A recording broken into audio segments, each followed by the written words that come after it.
be seated. And for all the online attendees, please prepare your devices for the conference. Thank you.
Welcome back to the last section of QCrypt 2022. Please put your hands together and that's a welcome our professor, Professor Kai Min Jong.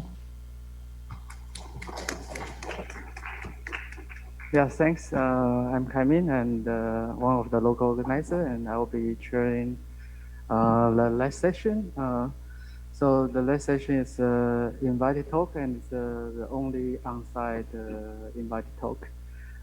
So let me introduce the speaker. The speaker is Omri Shmueli. He's a PhD student at Tel Aviv University. Omri has done great work in quantum cryptography in many topics such as post-quantum real knowledge, quantum money, and post-quantum non-malleable crypto. And so, yeah, without further ado, today Omri will tell us about semi-quantum uncountable cryptography. Yeah, Chris. Thank you very much for the introduction. So, hi everyone. Today I would like to talk with you about semi-quantum unclonable cryptography. Please take the microphone on the table. One? Yeah. Okay. So today I would like to talk with you about semi-quantum unclonable cryptography. And this is a joining of two papers. Let's see if it works. No?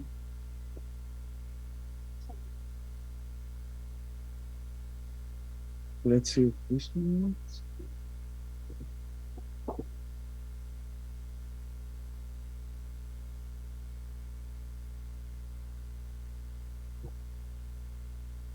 Now it works actually.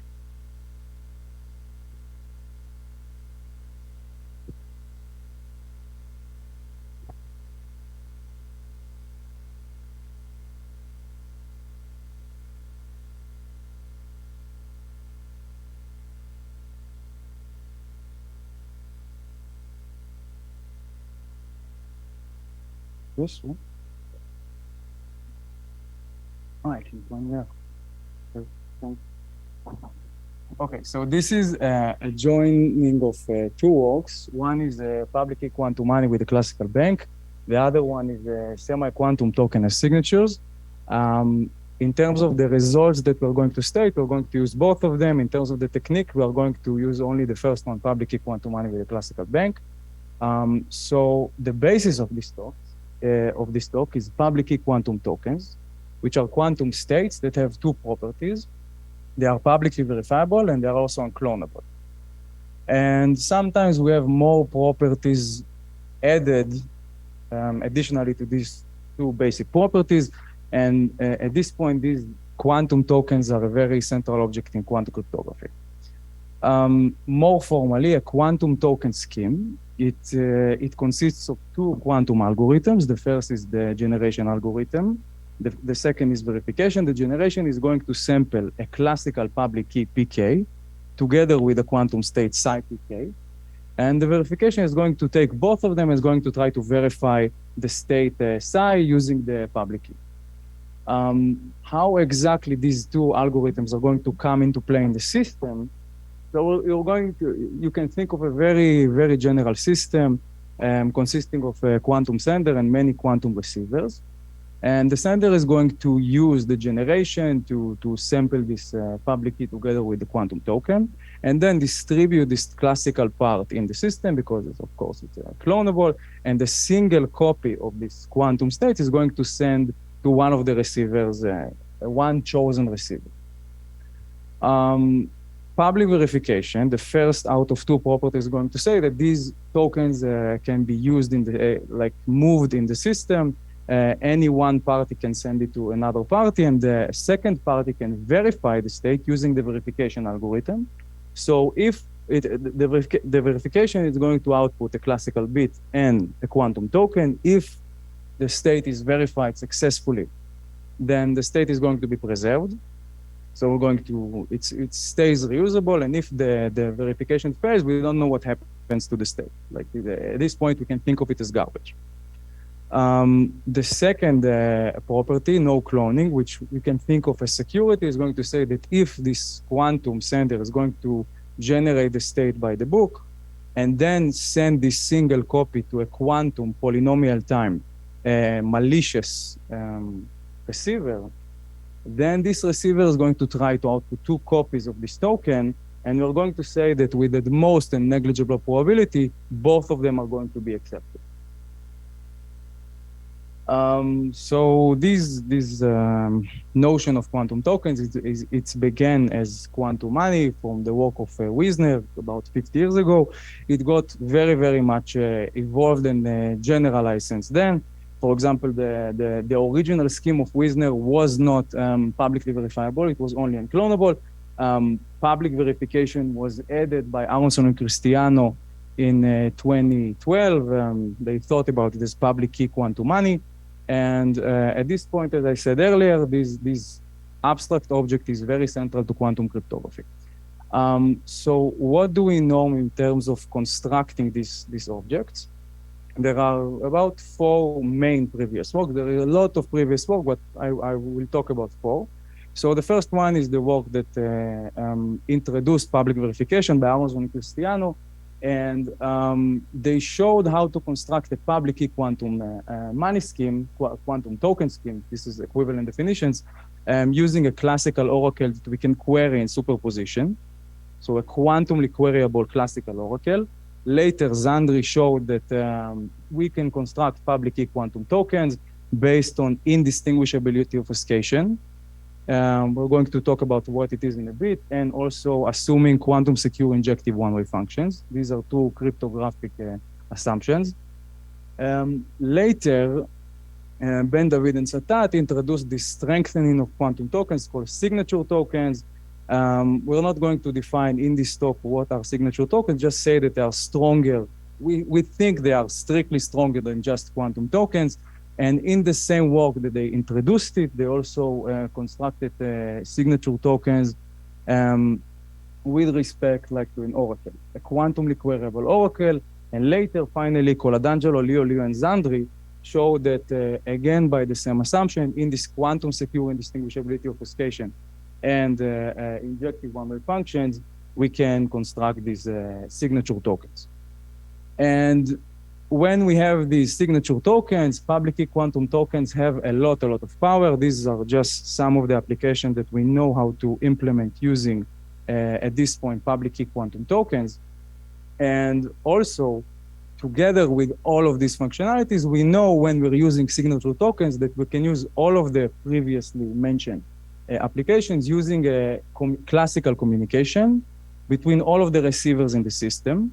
There is one channel that still needs to be quantum. It is from the sender to the receiver. This brings us to the main two shortcomings of quantum tokens. The first one is that we still need a quantum communication system, quantum communication channels and infrastructure, because we still need communication from the sender and out. For example, in the system, users can communicate classically, but still every time we generate a token, we need a quantum communication from the sender to the receiver. So this is one. And the second one is that the sender can be malicious and generate a faulty state. And this is a bit of a delicate issue. So think of this scenario where the sender executes by the book and sends the honest quantum state to the receiver. Now, this is a malicious sender that's just going to send the classical part all the same, because everyone can verify the classical part is well structured. But the quantum part is just going to be garbage or zeros. And this honest receiver cannot prove that it did not get the quantum state. And this can be detrimental when we think of how we're going to use quantum token schemes. For example, if we use a public key quantum token scheme as public key quantum money, and the sender is going to be the bank, and it issues a banknote to one of the users of the bank, the user does not have an ability to prove that he did not get the bank. So this brings us the motivation to a primitive called public key semi-quantum tokens. And semi-quantum tokens were introduced first by Radian and Satat. They were first introduced as semi-quantum money. And now it got generalized to just semi-quantum tokens. And what are semi-quantum token schemes? These are just the same as before, only that we have a classical sender. And the main technical ability of semi-quantum token schemes is that we can classically delegate the generation of the token. Let's be a bit more formal with that. So before, if the sender wanted to generate the token, it generated the token by itself. Then we use a quantum communication channel to send it to one of the receivers. And in a semi-quantum scheme, the sender is going to be a classical algorithm. It is going to interact. Right? Okay. So it's going to interact with a quantum receiver. And at the end of this interaction, the sender is going to have the classical public key, the receiver is going to have the quantum token, and the security is going to say the following. It's going to say that if the sender executes by the book and there is a quantum polynomial time malicious receiver that's going to try and counterfeit, then at the end of this interaction, the receiver is going to output 2 copies, and with the most negligible probability, both of them are going to be accepted as before. So this is a kind of classical no cloning property, classical delegation of no cloning property. 2 notes on this. The first one is that the generated state, the main difference here compared to the previous one, is that the generated state is going to be unclonable to the generating computer itself. So if before, when the sender, the honest sender was quantum, he could potentially output as many copies as it wants because he was the generating computer, now we don't have this property. So the sender gives like a one-time permission to generate the state. And also, this is the definition of public key semi-quantum standard tokens. We can think of public key semi-quantum signature tokens. We're not going to define it. And this is what we actually construct in the paper, but for the sake of this talk, we are going to focus on the techniques of constructing this.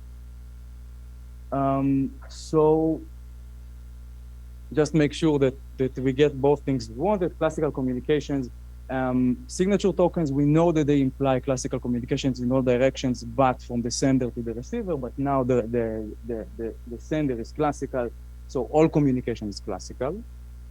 And regarding dealing with malicious senders, now the sender's messages are classical. which means that it can give a zero knowledge proof for the following statement. When we all can see the classical messages of the sender, it can prove that there exists some classical randomness such that that generates all of these messages.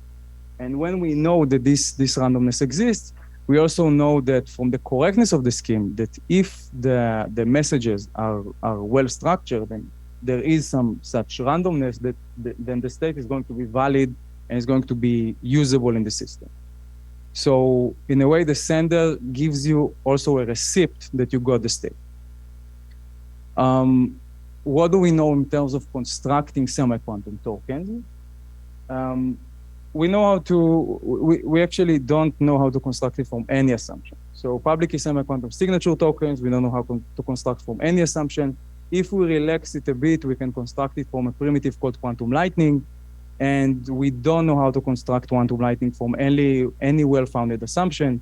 More specifically, there was one computational assumption that we knew how to construct lightning from, and it got broken by Roberts in 2020. So the main theorem that we prove is that if we assume two things, one is quantum sub-exponential hardness of learning with errors.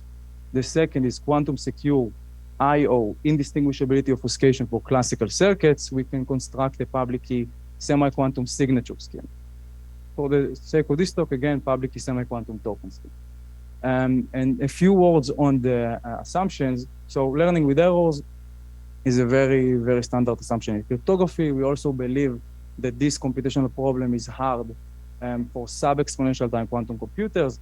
And quantum secure indistinguishability obfuscation, I'm not going to define it. Intuitively, it means the following. This is an algorithm that takes a classical algorithm as an input, and it outputs a classical algorithm as an output. And the output of this program is an obfuscation of the algorithm. It's going to be computationally impossible for us to understand the code of the obfuscated program. And intuitively, sometimes, this is also correct formally, the obfuscated algorithm is going to give us no further information than just having Oracle access to the functionality of this algorithm. So this is what you're going to use in terms of constructing quantum secure I/O. We have classically secure I/O. That is, I/O is going to be indistinguishable for classical adversaries now based on well-founded assumptions. And if we want quantum secure I/O, we have a lot of exciting progress for constructing it. Right now, we can do it from learning with errors with a few more non-standard circular security assumptions, if you're interested. Okay, so let's go to the technical background. What we want to construct is a protocol between a classical sender and a quantum receiver. And at the end of this interaction, we want the sender to hold this classical key, and the receiver should hold the quantum token PSI-PK.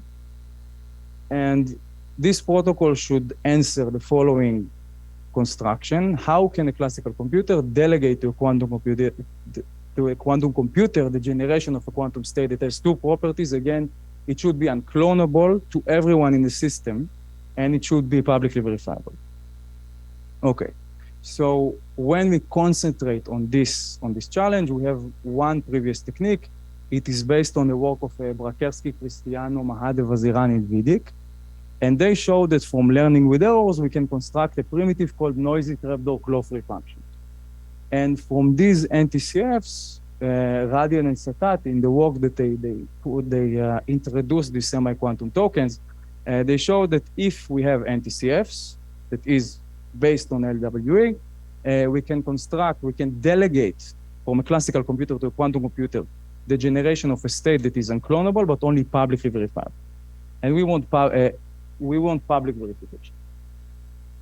So now we're going to suggest a template, and this template is going to help us to build our protocol and also look at the previous techniques and see why they seem to not work.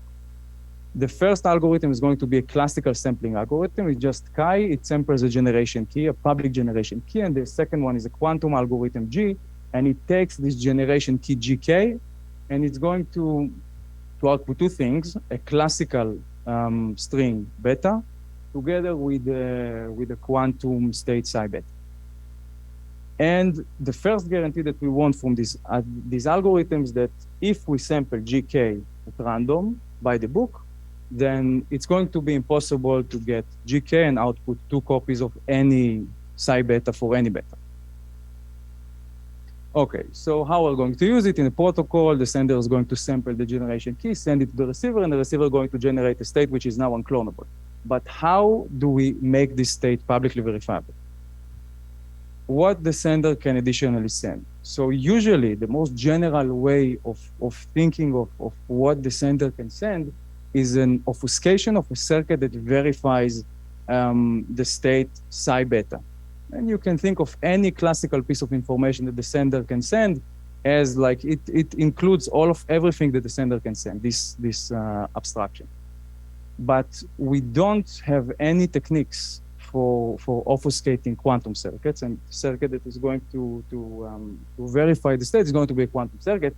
One technique that we know also before this work is that we can use a classical circuit, an obfuscation of a classical circuit, and the state is going to have a very specific structure. It's going to be verifiable using quantum oracle access to this classical function.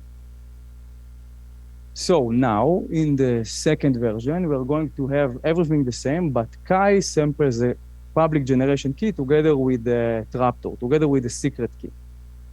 And the more elaborated properties we need are as following. Verification is going to say that we're going to have classical computation C, that whenever it gets any beta, and it has the trapdoor, SK, then it can compute a classical circuit, F beta.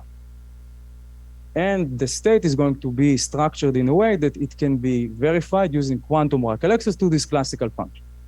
So this sounds good so far, and unclonability stays the same, which means that the adversary that's going to get GK, but now also only the oracle access, is not going to get F beta in his hand like the circuit. The description of the circuit is going to get only oracle access, and having this oracle access is not going to help it to clone the state psi beta.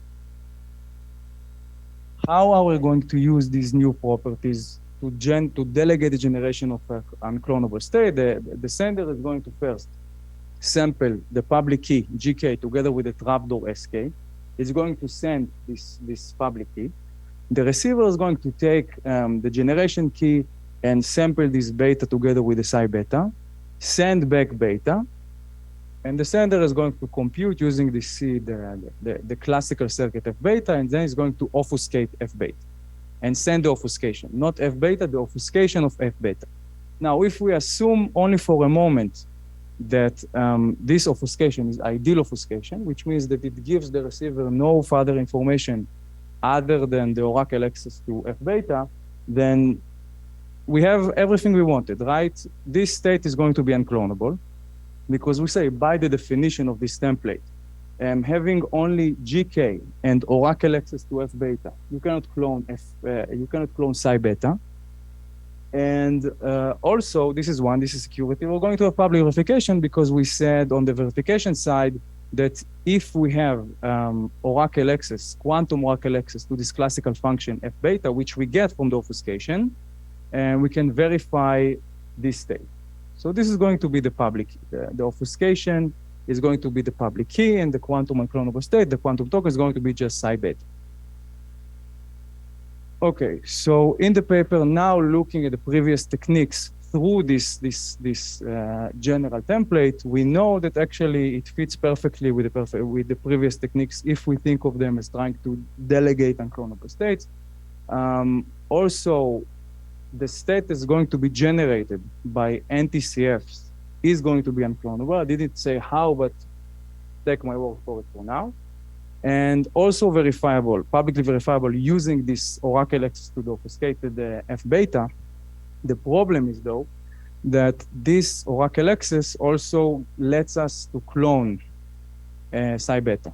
So it gives us the ability to verify, but it also lets us clone psi beta, which is a problem.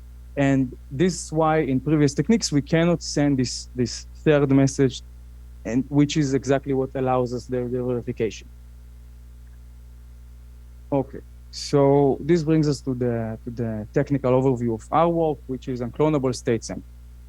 So we want to implement this template. Let me see how many time.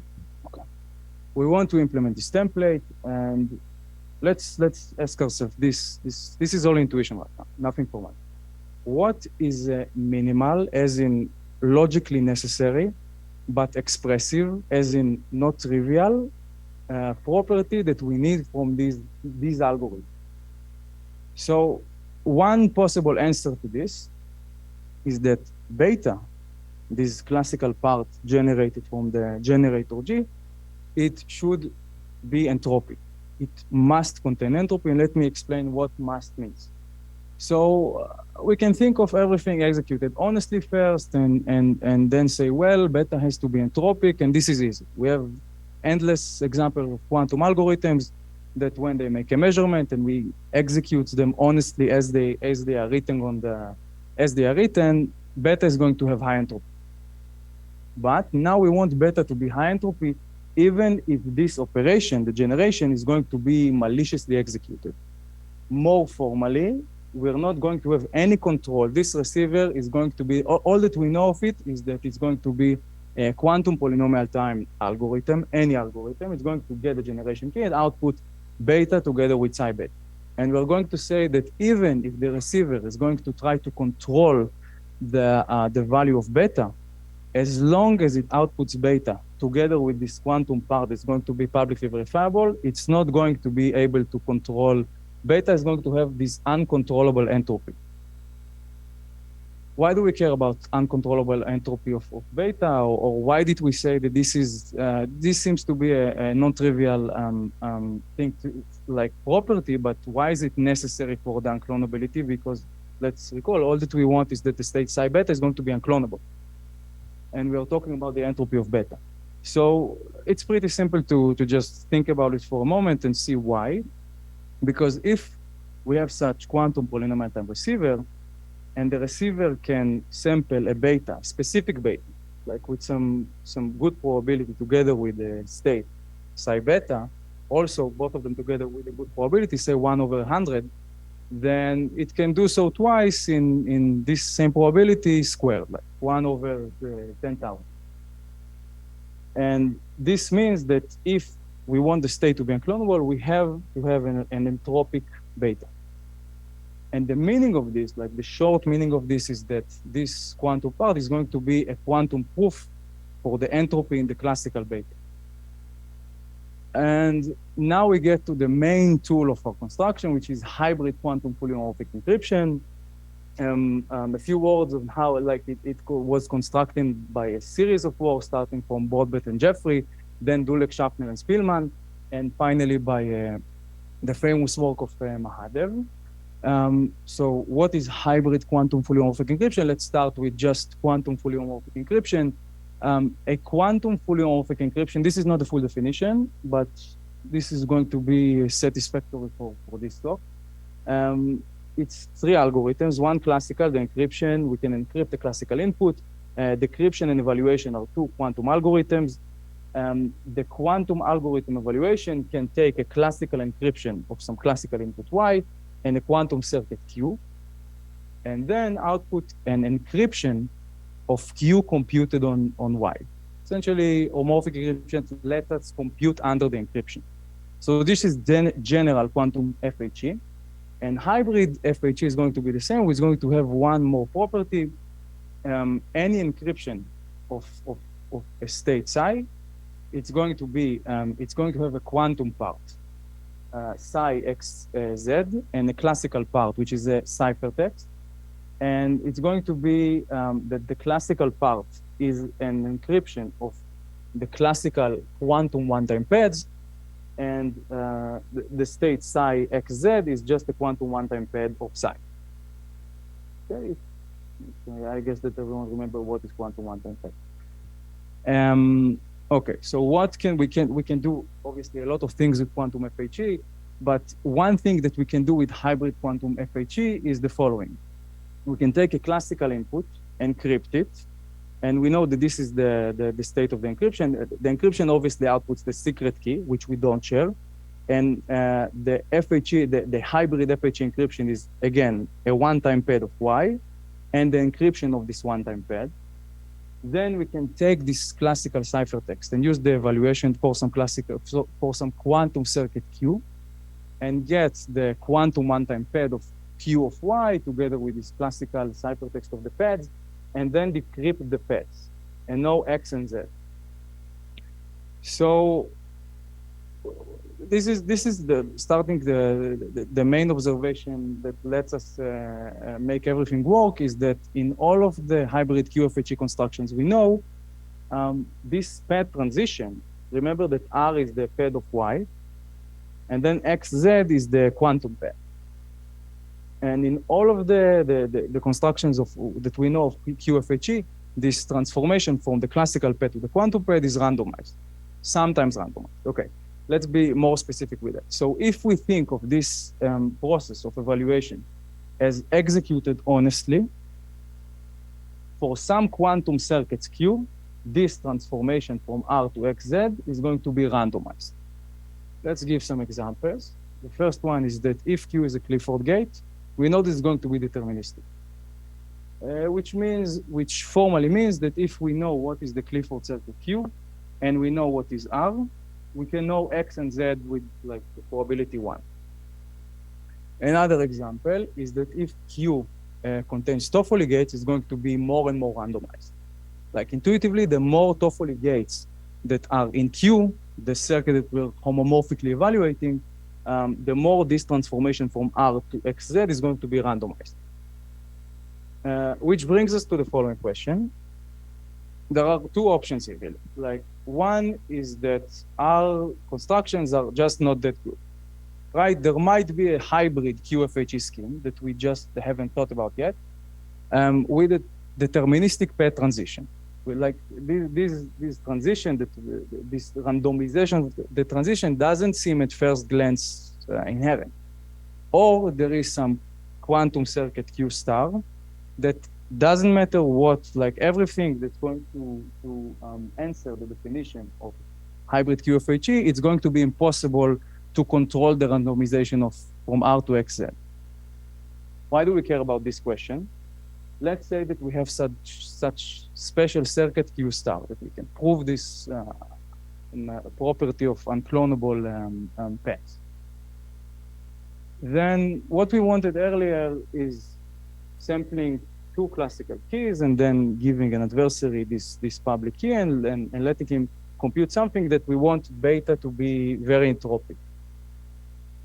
And this is one thing we can do with QFHE, take something, take some Y and encrypt it, and then send this QFHE encryption, and let's assume that we have such Q star. We can think of this process as exactly implementing our abstract template chi and G, and the public key is going to be just the encryption, because everyone can see the encryption. The secret key is just going to be the secret key, and the pad. Crucially, the pad, the QFHE, the classical encryption of the pads XZ are going to be beta. And we know that if these pads have controllable and uncontrollable entropy, then so is beta. So this is what we're going to focus on now to find such circuit Q star. Again, if we have such circuit Q star, we're essentially done. We're not completely done, but we show the main thing. So if you take one thing from this talk, take this slide and the next one. And the observation is this. If we take Q star to be a circuit that we call a subspace generating circuit, and what is a subspace generating circuit? This is a circuit that takes as input a classical description of a subspace, like a basis. It's going to output a ket S, and what is ket S? This is just the subspace state of S, which we define as the uniform superposition over the subspaces. Let's say we have the circuit. We know that, by the way, as a side note, we know that this circuit contains a lot of Toffoli gates. If we don't know what is the subspace that we're given, and we need to generate the subspace state for this subspace. So here is the main thing that we can understand is that hybrid QFHE and these subspace generating circuits, they have two very nice properties together.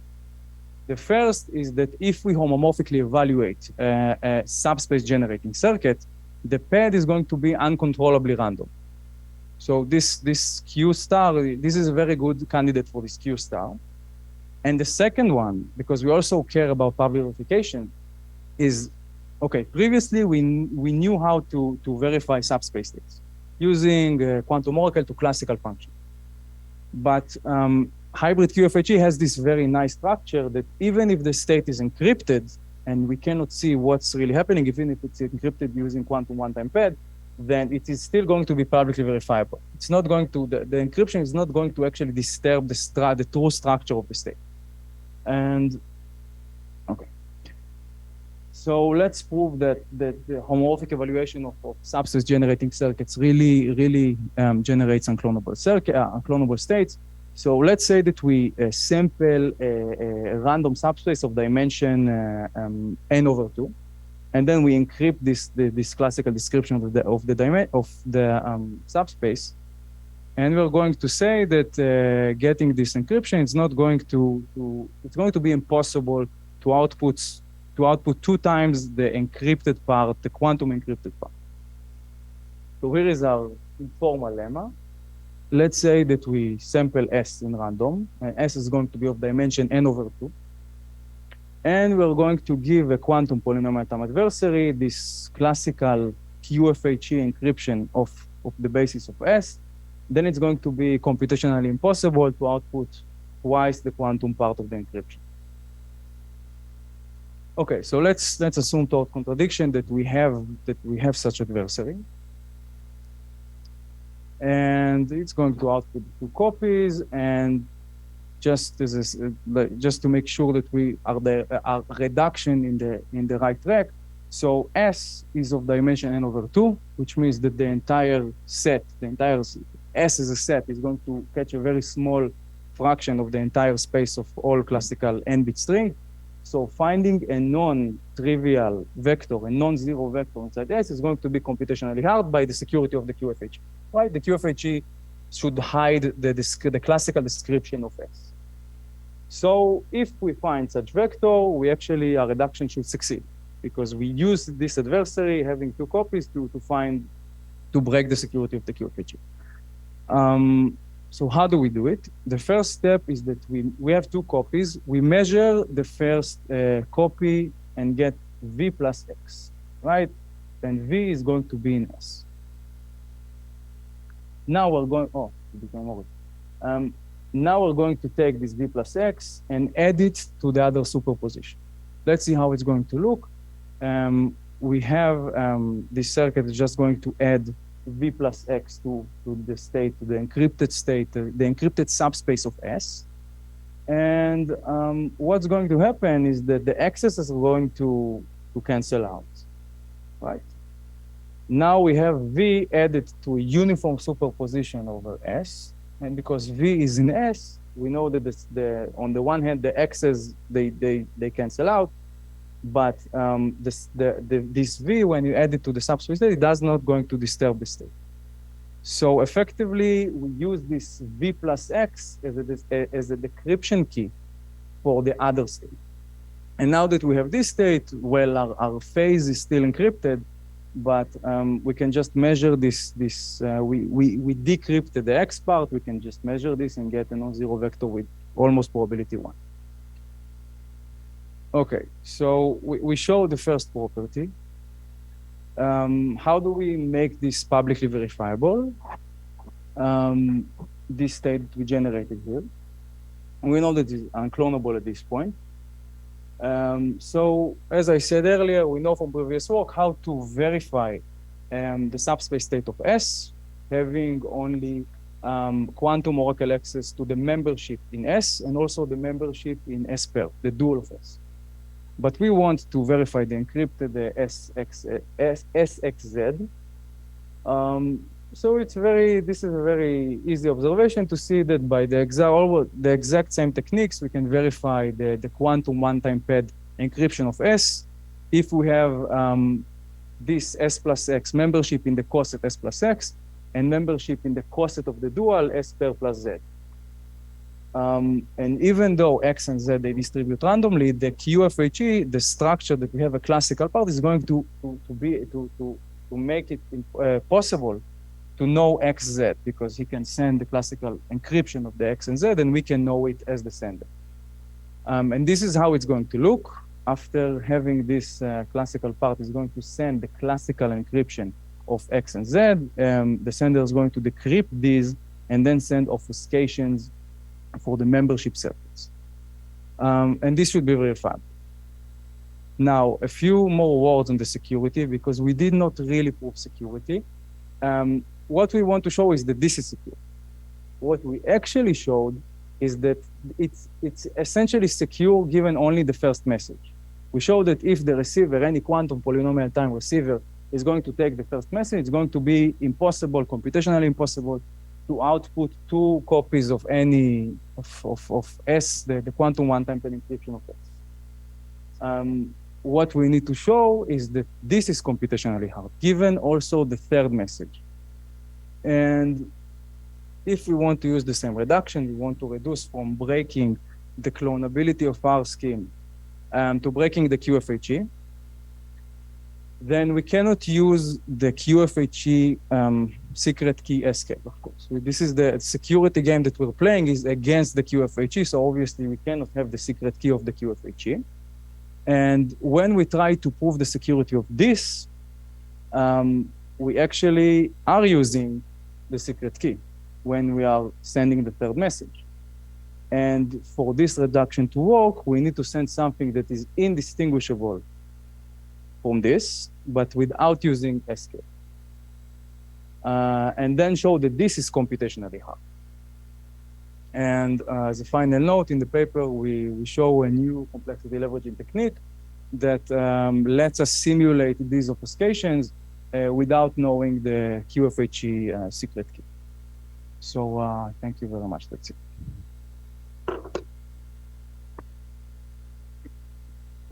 Thank you, Omri, for the interesting talk. So we have 5 minutes for questions. Are there any questions online or on site?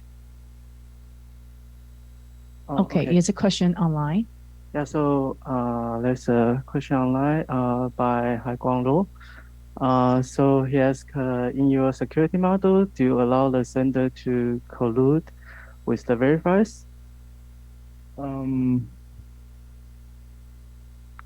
Yeah, I'm not sure in what way. I need to think of a scenario that it like the role of the sender in the traditional sense is it distributes these copies, and all that it wants is that it's going to be unclonable, that you cannot distribute 1 copy and output and somebody else gets 2. So when the sender colludes with the verifiers, it seems that it will be against the benefit of the sender. Yeah, I guess you can think of models when you implement quantum money, and you want the bank. If the sender is the bank, you want it to be impossible for the bank to just give people money quietly without everyone else knowing. Yeah, I think this can be solved because we're using classical information to generate tokens. So you can say that this lets you, if I'm answering your question correctly, that if we're using a semi-quantum scheme, we can validate every node is going to be validated only if like it's public. The generation of it is public, and if the classical instructions for generating the token are not public, then the token is just, it needs both the signature of the bank and also being public. So this is the only scenario that I can think of. Yeah. Any further question in the room, you can raise your hand to direct your questions to the speaker.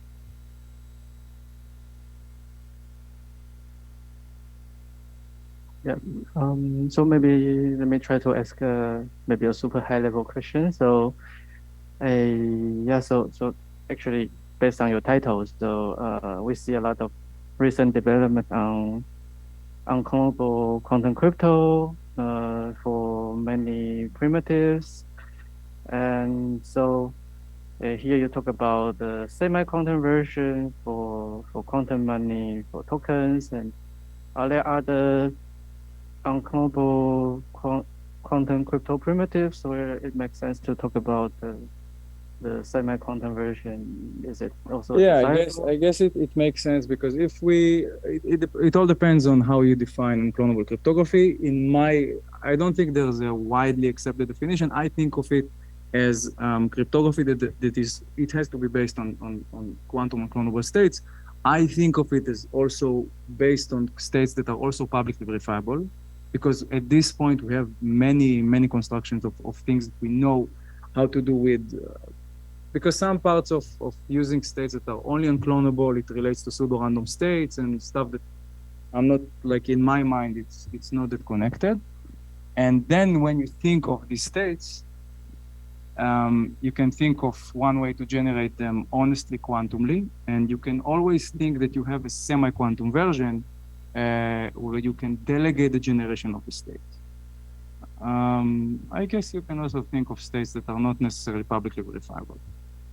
And then you can have semi-quantum versions of such states, which is much easier. We can use hash functions and weaker computational assumptions. Yeah. Yeah, thanks. Okay, thanks to Professor Shmueli Tell's sharing. Let's give a applause to our professor on the stage. Thank you. And it's the end of the conference, so I would like to invite our local organizer to have our closing speech. Let's welcome our Professor Zhong, and also Professor Liang, and also Professor Yang, Professor Zhong, and Professor Liang. Thank you.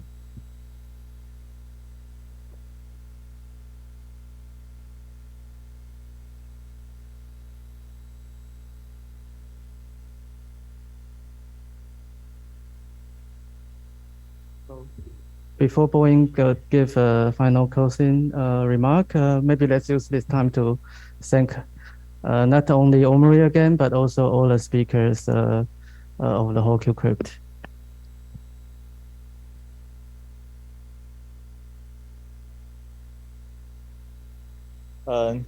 Thank you, all the on-site and all the off-site attendees. It is very nice that in the face of all the difficulties, including COVID and the typhoon, that we are all here. I'd like to pay special thanks to the real heroes of the conference. In other words, our able assistants, without which this will be totally impossible.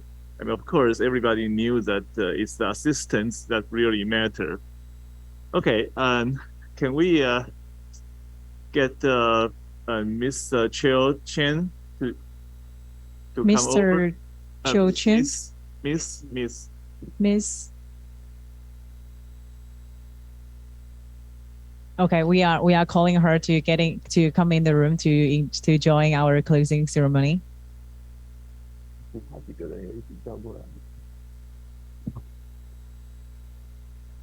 In this conference that we needed to thanks to a lot of co-worker and also the steering committee and program committee and all of the supporter, all the sponsor, and also the assistant who assist our conference, and so that we can all enjoy and participate in this international conference today in 2022. And we are still looking forward for next year. So let's wait for our assistant to go on the stage, and let's give an applause to her because of her work that we can sing right here. So that's give the stage back to our Professor Yang. Yes, we should also thank the eSync PCO who so ably handled the online platform. And let's have a applause to them.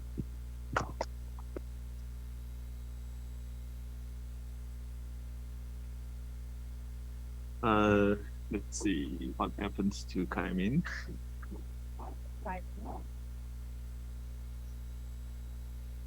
I guess she's on the way.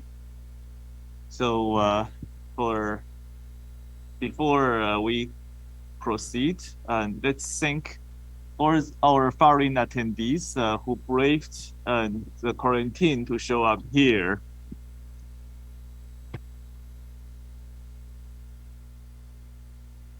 Come on stage, Chill. Yeah. Please get on the stage. Please get on the stage. We have prepared a bouquet for our. So, I mean, the tireless worker behind the scene, and we would like to express our thanks. Thank you. Thank you for your hard work for our conference. Thank you. Thank you very much. Please look into the camera in the middle. Please look into the camera and smile. Please look into the camera. Thank you. Thank you for your effort for our conference. Thank you. Thank you again. And then we have Mr. Jim Gao. Jim. Mr. Jim. Thank you, Mr. Jim. Miss Seya Pan. And Yahan. Seya Pan. Seya. Seya. Yeah. And Siman Lin. Siman Lin.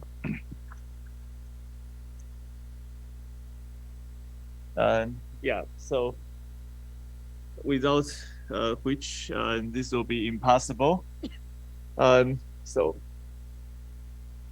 thank you very much. Yeah. Thank you very much for your hard effort. Thank you. And so before we turn this to our next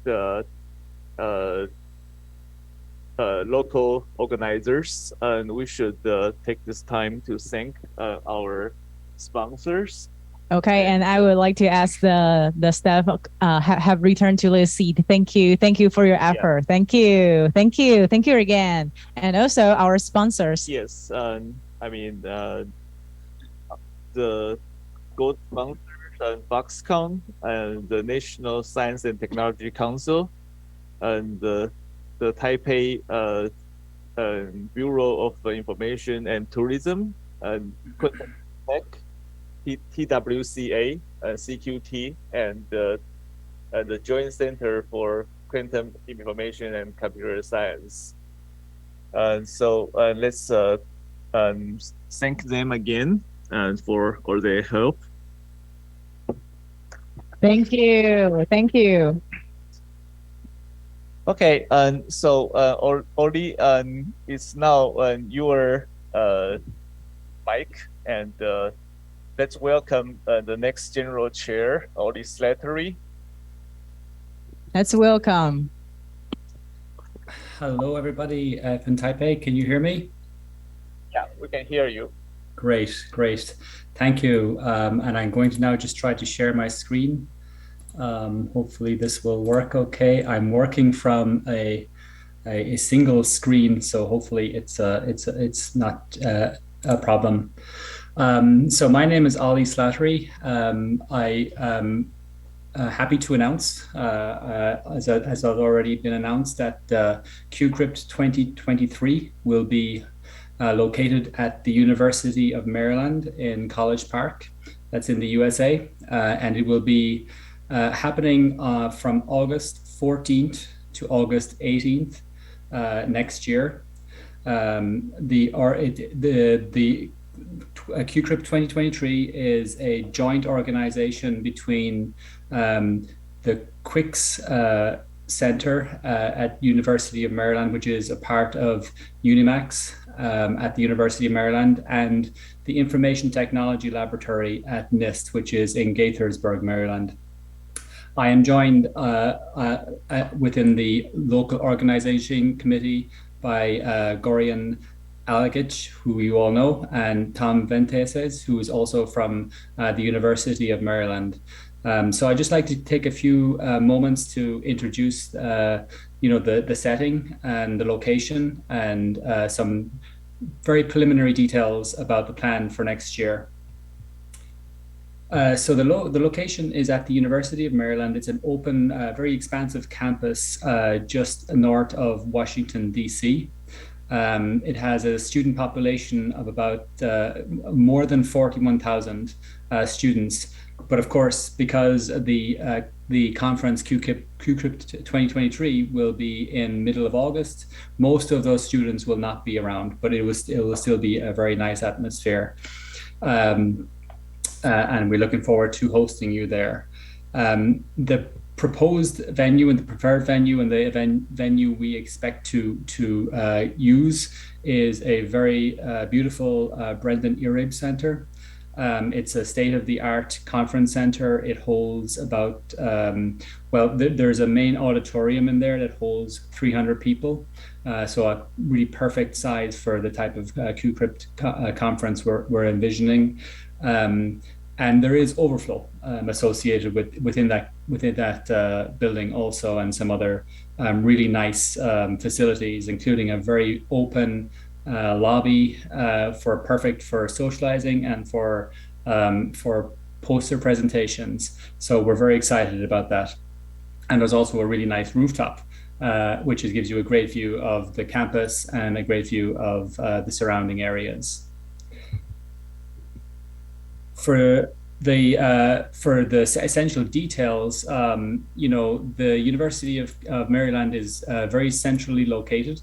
It is, within 50 kilometers of three very significant airports that can very conveniently bring you to the University of Maryland. It's also on a very comprehensive metro network that covers all of the Washington D.C. area and some of the surrounding areas in Maryland and Virginia. There is a number of hotels in the area. I've shown a picture of some of them here on the top. They're just some of the options that will be available to people. But there are other options. These particular options are right on campus. They're very close.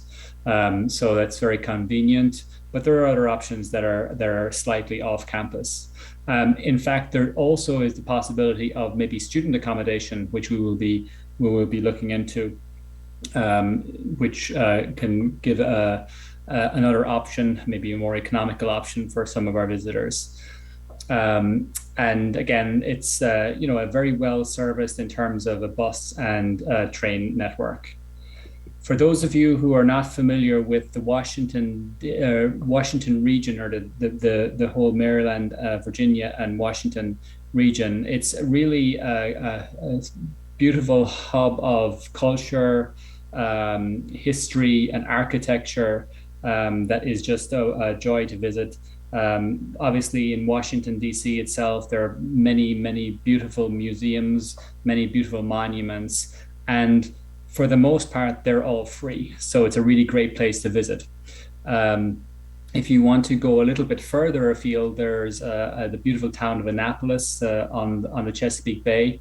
It's less than only about 30 or 40 minutes from Maryland. And then there's also the fine city of Baltimore, which is a little more north. So it's really a lovely area to visit for both you and maybe even your families.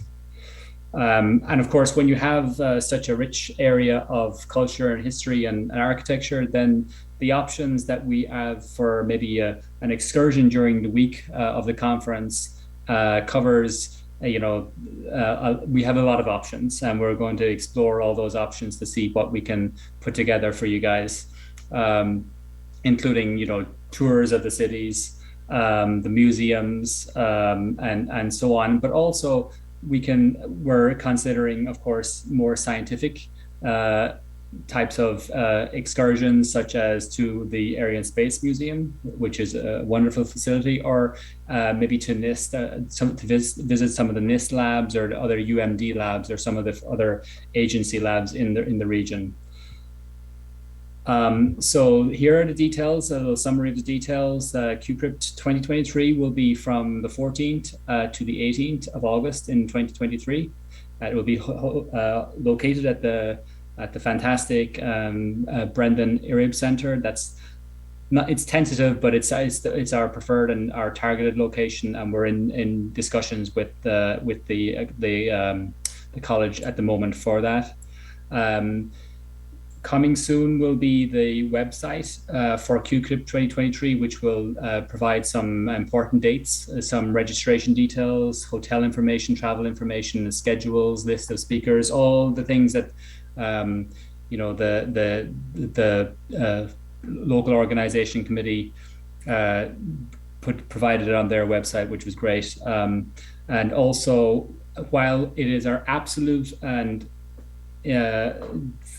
firm intention to have a fully in-person on-site meeting, we're going to have to, of course, develop a contingency plan. But again, it's our firm intention to make sure to do our very best to have an in-person meeting to get that face-to-face time, and so that's our plan. I just want to acknowledge the people here on the screen that have been helpful and supportive of the hosting of QCrypt 2023 at University of Maryland. And I want to thank the QCrypt steering committee for selecting this proposal as the one for next year. And I just want to tip my hat again to the local organizers for QCrypt 2022, which despite all the challenges, did a really great job. And likewise to the QCrypt, the local committees for the last number of years.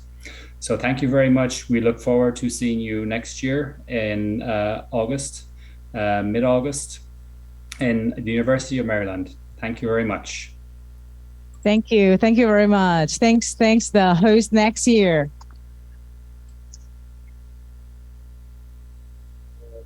Final logistics. There is actually lunch, and you should pick up your lunch boxes in the same location. For people who have posters, please take your posters with you. And for those attending from overseas, we have very nice sightseeing information on the QCrypt website. I'm sorry that for the next 2 days, you are probably confined to your hotel room due to the typhoon. Okay, thank you very much. Okay, I would like to save our local organizer on the stage. So please, all of the professionals, can you please just give our organizer applause, please? And to thank them, Professor Liang, Professor Yang, Professor Zhong's great effort. Please give a warm applause to our local organizer. Thank you. Thank you.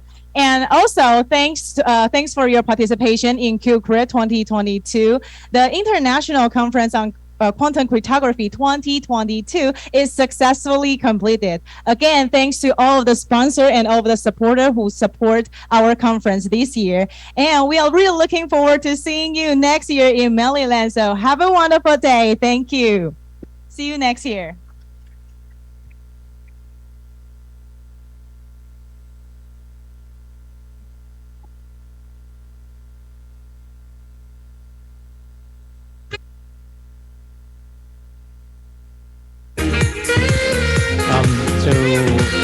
Some of you came to me with these questions about the talks that are available at Events X. So they will remain available at Events X until the end of September, but afterwards they will no longer be accessible.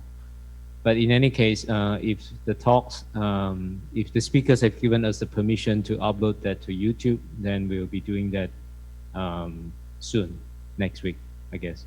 Yeah. But not all the talks will go to YouTube. Please understand that we haven't got the permission from everyone. So some of the talks will only be at EventX until the end of September. Okay.